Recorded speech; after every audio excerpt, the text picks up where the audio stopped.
சாதாரண ஒரு மனுஷனால் சித்தர் ஆகிறதுக்கு வாய்ப்பே இல்லை.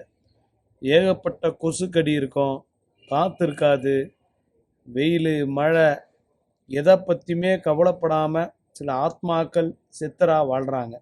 நீங்கள் பார்க்கக்கூடிய ஐயாவும் அப்படி தான். கொல்லிமலை செல்லும் வழியில் ஐயாவை பார்த்தோம்.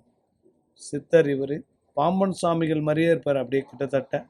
பாம்பன் சாமி என்னுடைய குருநாதர், அவர் மாதிரியே இருக்காரு அப்படின்னு சொல்லிட்டு ஐயா கிட்ட பேச்சு கொடுத்தா, இவர் பேச்சு கொடுத்து முடித்ததுக்கப்புறம் சாப்பிட்றீங்களா ஐயான்னு, சாப்பிட்டேன் அப்படின்னாரு.